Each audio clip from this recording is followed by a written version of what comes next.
Predict, pick, and prevail in your fantasy football leagues with Nick Giacobbe and Nick Cap. From breakouts to busts, superstars to sleepers, these are the guys that will help you achieve fantasy glory. This is the PrimeTime Fantasy Podcast. Welcome everybody to Season 2, Episode 66 of the PrimeTime Fantasy Podcast. We give you our predictions, our picks, with the hopes that we help you prevail throughout Week 14 and the rest of the 2022 fantasy football season. I'm your host, Nick Giacobbe. Joining me is Nick Cap. Nick, we are at Week 14 and special episode number because we are executing Episode 66. True. That's a good line. I love a good one. Solid. I do love a good Star Wars reference. It's Week 14. That's kind of scary. I don't love it. It means our football's almost done. Again, don't love it. But we're going to get through it. It's almost playoff time. We're about a week away. And that's why we're here. We're here to talk about the waiver wire. We're going to talk about a lot of defenses that you may want to add for your fantasy playoffs. Hopefully you guys are already locked in. If not, hopefully this episode and the rest of our episodes this week help you get a W this week and can hopefully let you get into those playoffs. So with that said, if this is your first time listening to us, thank you so much. We do the show on Mondays, Tuesdays, Thursdays, and Fridays, and a live show on Sundays. This is our Tuesday show. On Tuesdays, we'll give you the news of the week. Usually there's an update on Monday from the Sunday injuries. So we'll give you the news of the week. We'll talk about the waiver wire. I know later on in the season, the waiver wire is kind of thin. And then we're end the show with Stash or Trash. Talk about players that are owned in over 50% of leagues that you might want to drop off your bench and add somebody from the waiver wire. You can find the show on all audio streaming platforms, iTunes, Spotify, Google Podcasts, and Anchor. If you're on iTunes or Spotify, please give us a 5-star rating and a review. If you want to watch and listen to the show, go to our YouTube channel, PrimeTime Fantasy Podcast. There you can subscribe to the channel, like this video if you're watching it. Make sure to drop a like on any video that you do end up watching. Keep connecting and interacting with us on social media, PrimeTimeFFPod on Twitter, TikTok, and Instagram, then Facebook and YouTube, PrimeTime Fantasy Podcast.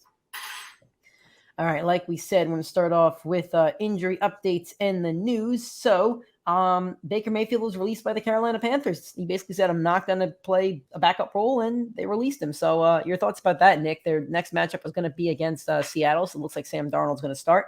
San Francisco needs a quarterback. Yeah, I mean, as soon as the news got released, I literally texted Nick, and I was like, all right, great. Baker's going to be a 49er. Very interesting. As I've said before, Baker cannot and has a history of supporting top wide receivers. So if he does wind up going to the Niners, I am very scared for Dio. I am very scared for Ayuk. I'm very scared for Kittle. But he was just with Christian McCaffrey, and Christian McCaffrey was playing like a top 3 running back for fantasy football with Baker Mayfield at the helm. So a little worried for the fantasy production for the receivers, the tight end, but CMC for me will still be good to go. Had a monster game this past week, and I expect him to maintain that. Shanahan said something today about how he's always been a fan of Baker. He didn't commit to saying Baker will be our quarterback, but it does sound like the 49ers would make a move at him. And I mean, we'll see what happens. I assume they wouldn't be able to get him fully implemented in the offense for week 1, but maybe they're thinking he'd be good for a playoff push. You know, with that said, it would be the best team that Baker's ever played on and the best coach he's ever had. And just the best offense he's ever had. Like, I know he didn't make stars in Cleveland, but I also don't think he was the problem with Cleveland. So Carolina obviously was a bad fit, but it would be the best fit for Baker. Can you imagine Baker Mayfield hoisting up the Lombardi Trophy? Unfortunately, that was the first sight I had in my mind. And I love the 49ers. This might make me turn. Ugh, I hate the 49ers. All right. You might turn too for the better for Baker. What do you mean? Love the big show. Yeah, but I can never, ever root for the 49ers. I don't care what players on that team. I can never root for them. All right. Next guy, Cortland Sutton, is day-to-day with a hamstring injury, which really means he won't be playing for the next 2 to 3 weeks, probably. That's how hamstring injuries go. So there's that. I don't know if you want to comment on that at all, but that's my quick takeaway. No, yeah. My simple takeaway is Sutton belongs on the bench for the rest of the season. Even if he is out on the field, hamstring will always linger and affect your play on the field. So it's nothing you can just deal with. Jalen Waddle with the leg injury says he's good to go. Tua suffered a late game injury, didn't get the ball after the injury, but would have been good to return. So Tua's fine with the ankle injury. Romeo Doubs is expected to return after the bye. I believe they're on bye for week 14, so this week. But Christian Watson's assumed the wide receiver 1 role over there, so it means honestly nothing to me.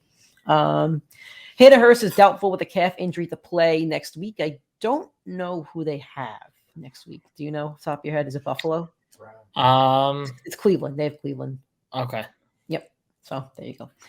Zach Taylor said Mixon likely clears concussion protocol early this week and will return to practice. So Mixon looking to be good to go. But again, Samaje Perine should have a role in this offense after he was very productive for the last 3 weeks. Yeah. Lamar Jackson is week to week with a knee injury. That's a little tricky to diagnose from a fantasy standpoint. Yeah. No. Yeah.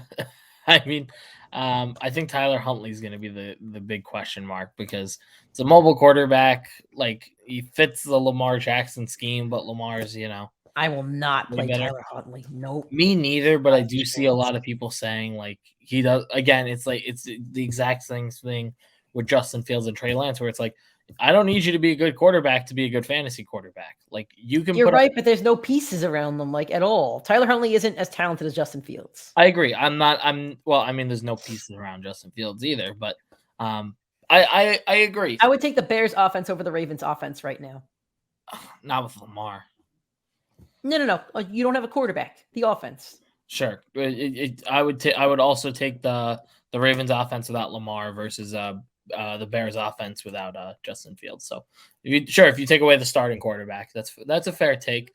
But no, I get what you're saying. Like there's not enough talent around him for him to execute in the passing game, but there's a lot of people saying that Huntley could be a play down the stretch. I'm not on that train. If Huntley was in San Francisco where Baker's going to go, then I'd say yes, but not when your number one receiver is Devin Duvernay. Yeah, fair. Deontay Foreman expects to play this week against the Shithawks, who have a terrible defense. They're terrible against just about everything. Cam Akers just had 19 fantasy points against them, probably for the first time this season. He's had over 15 fantasy points. So there you go. I don't know how we're doing our all boom, all bust teams this week, but he'll be on the boom team. That's for sure. Speaking of Seattle, Kenneth Walker, I've seen conflicting reports. I think he had a foot strain. And Pete Carroll has described it as odd and an injury he's never really seen before, which is interesting. You could potentially play this week. So just got to wait and see on that one. Moving on to the waiver wire. It's thin. It's week 14. It's very thin. So it's going to be very defense heavy. But we still have some guys you might want to stash on your bench and pick up right before the playoffs. So if you're without Lamar Jackson, if you were counting on Lamar Jackson and you're without him, we have some quarterbacks for you. And I want to make this note to everybody out there. I am 13-0 in a league. My quarterback is Jalen Hurts. I went and picked up a backup quarterback like 2 weeks ago. I can't tell you who the backup quarterback is off the top of my head, but I'm going to go look right now. My backup quarterback in that league is Mike White. So my point being, no matter who your quarterback is, go pick up a backup before the playoffs if there's a viable option. Because, just in case we have a Lamar Jackson situation with Josh Allen, Patrick Mahomes, Justin Fields, Jalen Hurts, etc. Guys, yeah. You should have a backup in mind. So here are two that I have here. Mike White only owned in 13.8% of leagues, had 19 fantasy points on Sunday without a passing touchdown, I should say. Jared Goff owned in 29.6% of leagues. Then we have Zonovan Knight, only owned in 39.3% of ESPN leagues. I think he had 18 fantasy points. And lastly, I have here, James Cook owned in only 25% of leagues with Buffalo Bills. He out-carried Singletary and almost split snaps with him last week. And then Greg Dulcich at 38% if you do need a tight end streamer. So with that said, who are your, who do you like from this list, if anybody? I still like Mike White. We don't know what's going to happen tonight. But Mike White, as of right now, is a top 7 quarterback on the week. Last week, he finished higher than top. He was in the top 7, but he was on the upper echelon of that. So in back-to-back starts, Mike White's finished top 7. Offense has looked really good. He's had in the last 2 games, he's thrown, I want to say, an average of 40 passing attempts per game. Next week's against Buffalo, so I don't know if you should trust him there, but I do think he'll play fine. And then his playoff stretch is the easiest among all quarterbacks. So I do think Mike White needs to be on all rosters, especially if you are going to have a deep playoff run. Like Nick said, I don't care if you have Patrick Mahomes or Josh Allen. God forbid they miss a week, like Lamar most likely will. You need someone you can plug and play. So grab Mike White because there is no quarterback that's – I know it's only 2 games, but even last season when he played, there's no quarterback that's shown enough consistency at the position to roster outside of Mike White that's in this under 50%. Are you not worried in the slightest bit about them getting creamed by Buffalo and then they go back No. to Zach Wilson for the easy stretch? No. I don't think Zach Wilson's coming back. So you think even if they lose by 50, Mike White's the starter the He's next week? They've made him inactive for this game as well. They don't even want him in the pretty much don't want him on the locker room. All They're right. doing everything to distance themselves from him. I think Mike White's clearly going to be the starter the rest of the way, unless if he starts the game with 3 interceptions, then Flacco's coming in. Now, here's another situation for you. Thinking as a fantasy manager here, he goes to Buffalo, right? Has a really crappy game, really crappy. Do you still start him against Detroit in your first round of your fantasy playoffs, or are you worried at all? If I told you a top 7 quarterback over a 2-week span played a bad game against one of the top defenses in the league, and then had the Detroit Lions, if I told you Trevor Lawrence had 2 top 10 games against 2 division opponents, and then he went up against the Titans, played a bad game, and he had the Detroit Lions, you would trust Trevor Lawrence. Take the name out of it. Just look at the production. I don't think it's the name. I think it's the fact he hasn't started enough games, but I don't know. I see your point, but I don't know. I just think it's really tough in your fantasy playoffs to kind of do that. Jared Goff's the other name I have here, and Jared Goff has a good matchup this week into Minnesota. So I think if you're without Lamar Jackson and you need to make the playoffs, I think you have to go grab Jared Goff over Mike White. More favorable matchup. But then you're not playing Goff week 15. They have the Jets. So that's pretty tough. But you can play Goff against Carolina and Chicago if you make it past that first week. I think Goff has a really favorable, 4 weeks besides that Jet game. So there you go. And the other thing is Goff. I mean, I don't know what the score of that game is going to be, but Goff might get some garbage time points against the Jets. Not a knock on the Jets defense, but if the Jets do, if Mike White is the real deal and he goes out there and slings the ball around and they're up, 15, 20 points going into the, in the third quarter, Goff may just let it loose and, the garbage time can really come up. I will bust Jared Goff that week for sure. But, if you're in a deep 16-man league and Jared Goff's your only starting quarterback against the Jets, there's a chance. I'm just saying. Do you know the Lions are a 1-point favorite against the Vikings right now? Their defense has played better in the last 2 weeks. They kind of held pretty good. They're heating up. They kind of held Josh Allen in check. Yeah. I mean, they didn't look bad against Josh Allen. They lose that game by 3 or something like that. They didn't play bad on Thanksgiving. They lost that game they did lose that game by 3. They dropped 40 on Jacksonville. They beat the Giants, who are, I don't believe in the Giants, but they beat them by 13 points. They barely beat the Bears. They beat the Packers. That's a huge win. I don't even remember that Packers game. I remember nothing about that. They got Packers obliterated. Game. Wasn't it 15-9 or something low like that? Yeah. I don't remember anything about that Packers game. I remember us booming the Packers offense, and I think Christian Watson was the only one that played well. I don't know how I don't remember anything. I think people were playing Randall Cobb and yeah. All right. Anyway, so I mean, I guess it's tough to do a top 5 waiver wire, but I mean, how much do you value Zonovan Knight, James Cook, and Greg Dulcich, the only skill position players that I have here? Yeah, I mean, I think James Cook out of everyone on the list, could be the most startable. Over Zonovan Knight. Yeah, I mean, what's it called? Michael Carter is going to come back at some point, and even if Zonovan Knight is productive, I do think it's Michael Carter's role. I think he solidified it enough. Zonovan Knight's had back-to-back solid games. I think he averaged 15 over the last 2, which is pretty good, but Michael Carter's been their guy last year. He was their guy this year. Breece Hall took over, got hurt, and they went right back to Michael Carter. So, yeah, I like Zonovan Knight as long as Carter's not playing, but if Carter comes back in 2 weeks, I'm not trusting Zonovan Knight in my lineup. Okay. All right, on to fantasy defenses. This is the time to grab your defenses for the playoffs. So I have 4 I'm going to run this segment like this. I have 4 defenses selected here. That if you could only carry one defense of the fantasy playoffs, here are 4 that I think have kind of favorable schedules that are on the waiver, by the way. New Orleans is owned in 49% of ESPN leagues. They have Cleveland, Philly, and Carolina. Don't like the Philly matchup, but the other two are pretty favorable, especially your championship week. Then we have Pittsburgh, owned in 45% of leagues. Vegas, Baltimore, and Cleveland. Don't love it. Derek Carr throws picks, though. He can get sacked a couple times. That's points. Baltimore, we don't know if they're going to have Lamar Jackson. Even if they do, TJ Watt's still a monster. And then Cleveland. Kansas City at 42% has Houston, Seattle, and the offense is not the Shithawks, just to be clear. That's the defense. And then Denver, who's going to be out of the playoff picture at that point. They should just bench their $250 million quarterback. Lastly, I have Arizona owned in 9.8% of leagues. They have Denver, Tampa Bay, and Atlanta. So I'm going to move on before I get Nick's takes. I have some other stuff I want to add here. Another strategy you could do is just pick up a defense for every week. But if you're going to do the strategy, you may want to pick up 3 defenses now or at least 2 to say 2 weeks ahead. Week 15, here are the matchups that I kind of like, depending on the game. Minnesota at home versus the Colts. Matt Ryan is dead. He's a skeleton walking out on the football field. The Cleveland Browns versus the Baltimore Ravens could be without Lamar Jackson. Myles Garrett is Myles Garrett. The New Orleans Saints versus the Atlanta Falcons. Pittsburgh Steelers versus the Carolina Panthers. Love that one. And the Kansas City Chiefs against the Houston Texans. Really love that one. So that's week 15. So let me ask you this, Nick. Which, if you had your pick of those defenses, which one would you rather play in week 15? I know we're 2 weeks away and everything could change in a week, but right now, if you were picking one up just for week 15, who are you going with?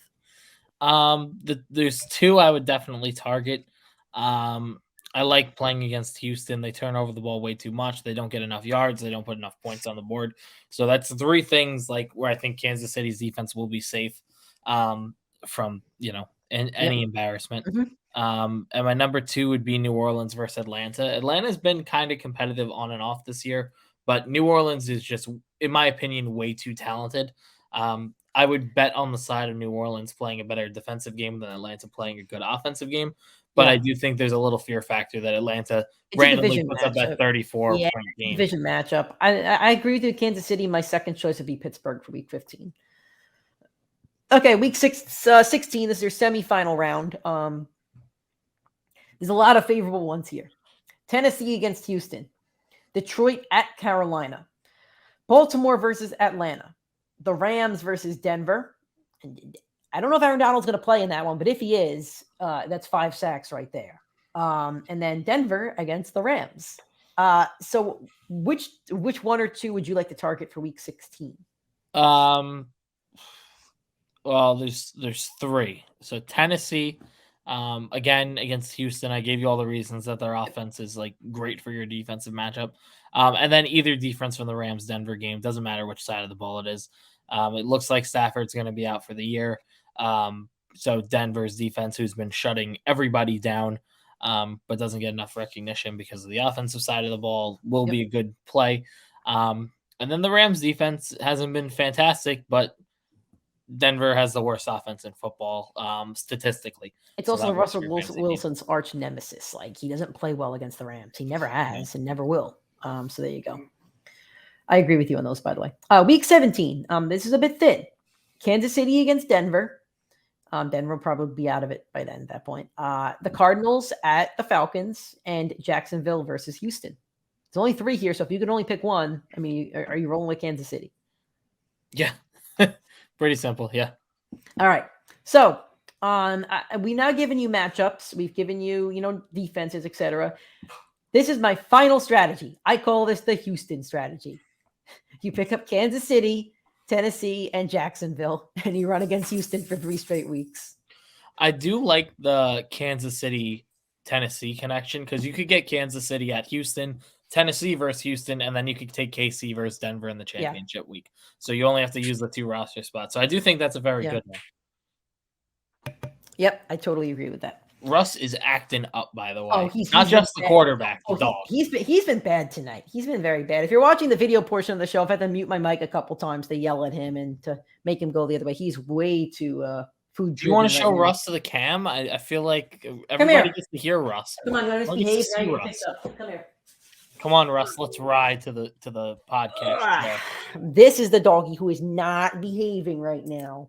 Misbehaving, right? Misbehaving. Look at those floppy ears. Oh, yeah. Misbehaving. Okay, Can you do me a favor and behave, please? No more food. Goodbye. Welcome right. to the podcast, Russ. Come on, bud. Get out of the kitchen. Love watching Nick yell at Russ. Yeah, if you watch the YouTube show, that's one portion you get. You can see me mute my mic and then turn and just scream because you don't want to hear that in your ears. Okay, moving on to stash or trash. Going to talk about some players that you may want to drop for some of these defenses or other players, etc. So first off, Kareem Hunt, 80%. Yeah, I mean, I think you've stuck with him long enough. There's been no Chubb injury. He's purely been a handcuff, hasn't been trustable in those he hasn't been trustable any week so far. So I'd rather roster one of the defenses for the playoff run than bet on an injury.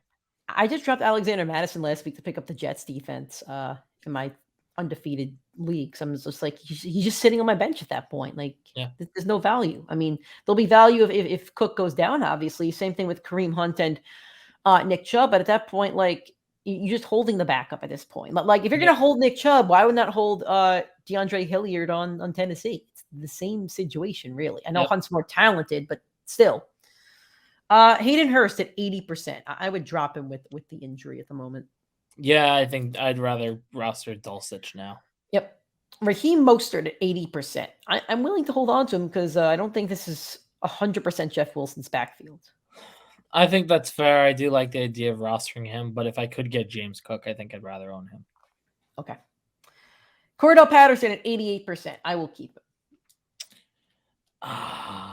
Atlanta can put up a 30 bomb any week in your playoffs. And you know what, Nick? If you say to drop him, I will guarantee Cordell Patterson knocks you out of a league.